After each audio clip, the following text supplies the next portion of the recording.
I took a look at the crystal ball that is the Cardinals' projections for 2026, and man, I'm really looking forward to seeing some Cardinals progress and get better. That's about as bright as I can be with it.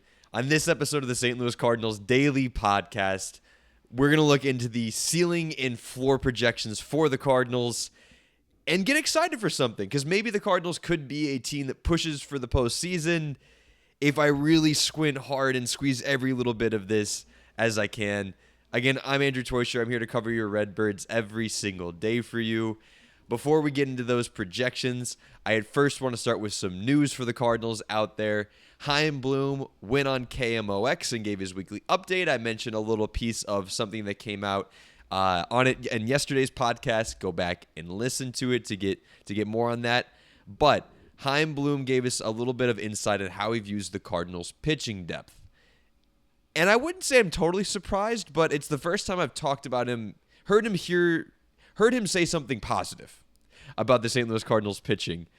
This was his quote: "If we were to go into the season with this starting pitching depth that we have now, we'd feel good about it.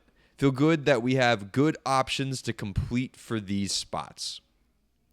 So he's looking at things as if we have some good depth.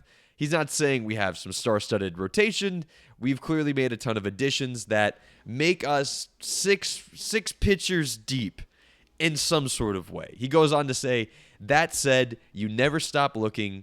We haven't. We want to make sure it makes sense, whether it's a veteran fit or whether it's additional young pitching. We don't have to do it just to do it, but we've continued to look out for it."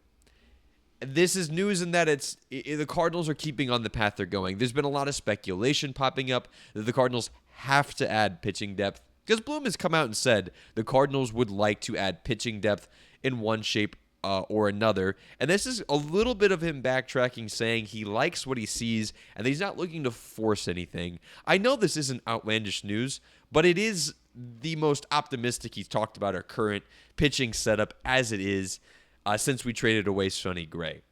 He's realistic with it, which I can appreciate, and he's being very open, which has been a thing of the Bloom era, which has been much, much different from the shrouded curtain of John Mozeliak. He would never let us peek behind the curtain. I don't think I ever wanted to see into that closet anyway. I'm sorry, Mo. Much respect. I don't want to know you that well. But I think Bloom's right.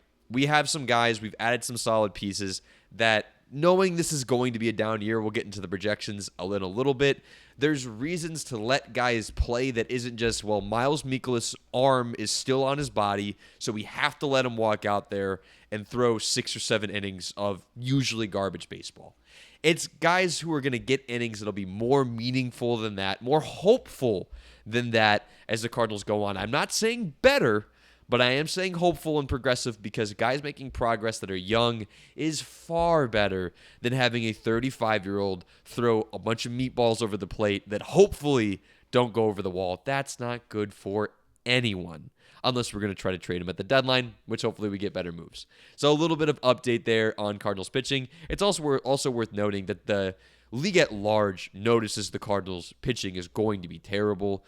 At least if things go as projected. Always room for improvement. I'm a positive guy, but I'm also an honest guy. It doesn't look good. For instance, Joel Reuter of the Bleacher Report mentioned that Zach Gallen's a fit that makes sense for the Cardinals. I would love to see it. Another reunion the Cardinals could make, bring him back in, pretend like we never traded him, and hopefully he can pitch for the Cardinals, be sort of what we hope Dustin May will be for us, a guy we can flip later on, and maybe a dude, if it works out well, personalities match, could be on the team long term. More than likely not. It'd be fun. I'm rooting for it. I don't think it'll necessarily happen. That's a little update on the news. Let's get into those projections I was talking about. So the Cardinals projections for 2026, go on over to Fangraphs. Great website. Awesome stats. You a numbers guy? That's heaven for you on over there. I like me some numbers. I'm learning how to add, and it's really useful to have Fangraphs to learn some more numbers. I didn't have to add these ones, though. The Cardinals' projections for next year, I went in and going about this, talking about our peak outcomes or valley outcomes and what our projected outcomes are, mostly around WAR. It is not a perfect number. I am not fully an analytics guy that says everything has to be numbers, everything, not fully moneyballing all of it, but it is a good place to guide you and give you an idea of how things could go, because honestly, the numbers are the way they are for a reason. They're usually somewhat accurate. They're projections. They're not peak outcomes. They're not valleys. They're median outcomes. And we are projected to be the 6th worst team in baseball, which is not a thing Cardinals fans are used to hearing. We are projected to have a WAR of 33 overall, which again is 6th worst. And it's interesting how it shakes out. There's a little bit of hope here and a little bit of doom and gloom here. Fangraphs divides up how that 33 points is divvied up between batters and pitchers. Take a guess at which one's better for the Cardinals. If you said pitchers, I'm so sorry that I don't know. Can you read? Are you able to look at things with your eyeballs? It's not going to be the pitchers. It's the batters. We rank 16th in projected WAR for batters. That's league average. I mean, one below, but that's essentially league average as far as projections go. That's not half bad. And there's plenty of optimistic reasons that the Cardinals could improve on that. And we'll get more into that here in just a second. Pitching, we are projected to be the 2nd worst. Of our 33 WAR, about 9 of it's supposed to come from pitching, and 24 of it's supposed to come from batters. That's one of the biggest gaps between outcomes between your pitching and your hitting in all of baseball. It's not the biggest. It is one of the biggest, though. So it's a clear weakness that the Cardinals have. Hopefully young guys can come in and change that.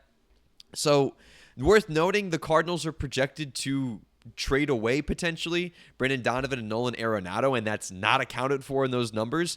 If we do trade away Brendan Donovan, at least, there's no one that's going to come up and be better than Brendan Donovan in some way, shape, or form.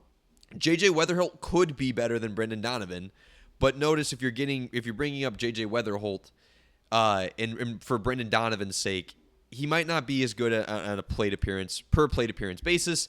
Donovan can also play a million different places. So it doesn't have to just be in replacement. You can't just take Weatherholt's numbers and say, oh, they'll be better than Donnie's, so it's a net positive. It's not going to be that way, firstly. I just wouldn't project that. But also Donovan can play so many places. That's why he's such a good player and how he can accumulate WAR, at least in these projections. Nolan Arenado, however, is a guy we're projected to move. And that is a guy, if we could see Weatherholt come up, probably play the majority of his at-bats over Arenado, and would be a net positive. So I want to dive in now to how the Cardinals could improve. I don't have to tell you the valley of how the Cardinals could be bad in 2026. If Weatherholt comes up and he isn't quite the guy, if we hold on to Arenado and he just is a muddling mess there sitting at third base, frankly, it would be worse if we traded away Arenado, because he's probably going to be at least okay. He was last year. I mean, slightly below average, but he was okay, I guess. Getting rid of him, Weatherholt doesn't pan out. It could be worse. Let's be honest. Our pitching could be worse than projected. Dustin May is one of our highest projected WAR accumulators on the season. We know that dude can't eat a salad without getting hurt. I don't need to go into more of the negatives. The Cardinals could easily be a bottom 4 team in baseball. Projected to be the 6th worst. We could easily slip even further down. I don't think there's an outcome we're historically awful. I just don't see that. Our hitting's too good. But we could lose 85, 90 games. I think that's probably likely. I think that's where we land. I don't see us losing 100 games. Probably 95 is where I'll cap us. I just have too much pride for that. But let's look at where we can gain some WAR with our hitting, and then I'll add up all this WAR gained and show you where it projects us there at the end. So the easiest way for the Cardinals most likely way for the Cardinals to add WAR would be to get rid of Nolan Arenado and replace him with J.J. Weatherholt plate appearances. And this is not just optimistic Cardinals fans saying it's going to be better than Nolan Arenado. Fangraphs, according to their numbers I basically just took what their projected WAR was for him, because right now the projections show that Nolan Arenado is going to play a lot of time. So I took their per game WAR projections for him, projected it out to say let's say he plays 145 games, which is a modest amount of games to be played by a rookie if he starts the season over Nolan Arenado. And that'd be a 3.2 WAR player. Nolan Arenado's only projected 2.0 WAR. So that's a 1.2 add right there. I think that's realistic. I really think that could happen. I think that should happen. So that's one way the Cardinals could easily beat current projections, is just to move on from Nolan Arenado. For folks who are saying, why get rid of Nato? Don't just ship him off for nothing. The Cardinals will literally gain WAR if J.J. Weatherholt hits projections, not hits a ceiling outcome. We're not even saying that. If he hits his projection, it is about as good of a player, that's about how much WAR Brendan Donovan had last year, then that's better than Nolan Arenado. That's why us people saying getting rid of Nato makes sense, even if we have to pay to do it. So on top of that, that is the easiest one of all of them. I think we're all rooting for that. The next one is very simple. Keep Brendan Donovan. If we're going to hit a peak outcome, I'm not saying this is what I'm rooting for, I think we can get a haul of prospects for Donovan. Haul of prospects. I think we can probably get at least one top 5 prospect from an organization and probably another borderline top 10 from that guy. For Donovan, that's a quote haul. Please understand what I'm saying with that. So keep Donovan, though. That's going to easily help your projections. He's one of our highest WAR projected players. He's projected 3 total WAR. It's going to be hard to replace Donovan's at-bats and value in our lineup through various means and purposes. So keeping Brendan Donovan's clearly a help. Another one is playing more Burleson at first base. Right now, Burleson's projected to play some outfield. He's projected to play some DH because of some necessities there. Mostly because our outfield looks like a hot mess. And we just most likely will have to platoon him. Additionally, with having Donovan and Arenado right now, Nolan Gorman will probably have to get his at-bats somewhere. They're going to try to get him some at-bats. He's probably going to play a lot of first base. And this isn't a way to gain a ton of WAR because Fangraphs right now projects about half of our plate appearances at first to go to Nolan Gorman. You're not hearing anyone else talk about that. I'm bringing it up here. Nolan Gorman, playing more Burley over Gorman, will gain about 0.2 WAR. That's not a ton, but that's still something that's worth doing, in my opinion, because the Cardinals are projected to be 19th in first base WAR. That'll drag us a little bit closer towards league average. Another big way to gain some WAR is get more out of left field, and that can come a lot of different ways. Most notably, Lars Nootbaar had the worst year of his career last year, mostly due to injury. He gained 0.8 WAR in 335 games, and WAR is just like other stats you accumulated over time. Impressively, in far fewer games, close to 100, in 2023, he gained 3.1 WAR.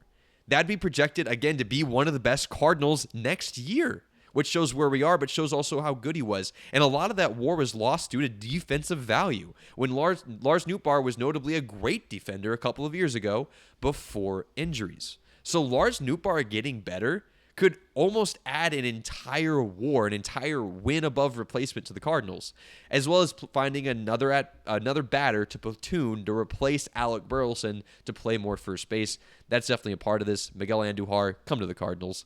Another way for the Cardinals to gain WAR is we have to, and this is the X factor truly, get more out of both I'm good with, Jordan Walker or Victor Scott II. I'm only projecting one of them to outperform their WAR. It's unfair to say both, even in the peak outcome, because we're not going to say all of a sudden everyone's a Hall of Fame hitter. It's just not realistic. I'm trying to be a little realistic.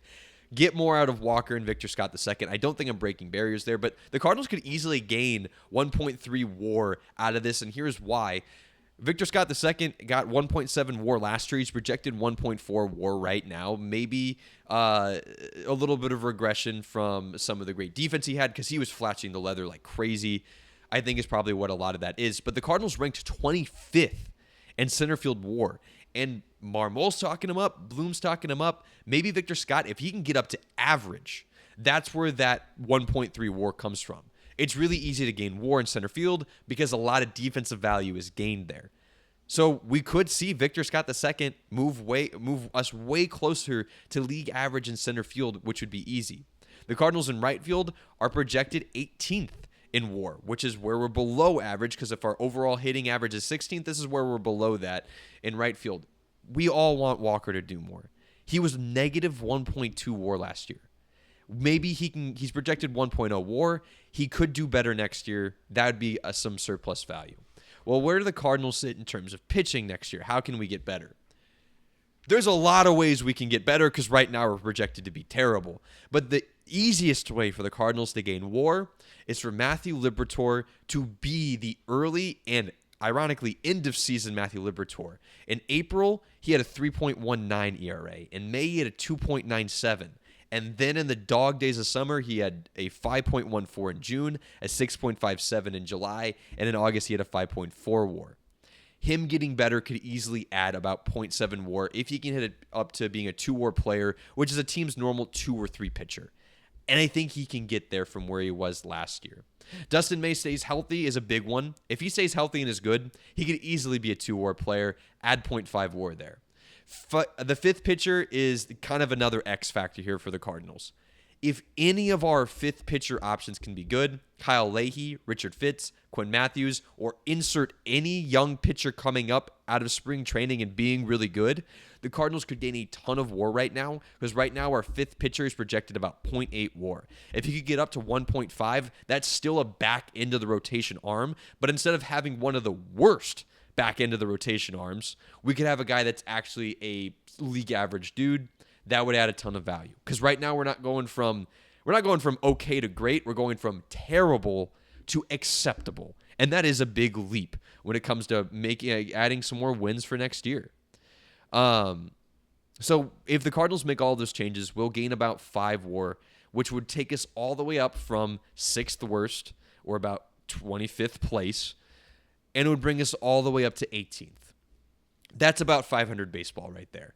That puts you somewhat in contention for the wild card. That is best case scenario for the Cardinals, one way or the other. That's just the truth. That put us right around the Twins, D-backs, and Rays. And we'll keep breaking down more of your Cardinals as we go through the offseason, talk about the development of some of those guys and some of the roster moves coming up. Thank you for tuning in to the St. Louis Cardinals Daily Podcast. Again, I am Andrew Teuscher. Thank you for listening.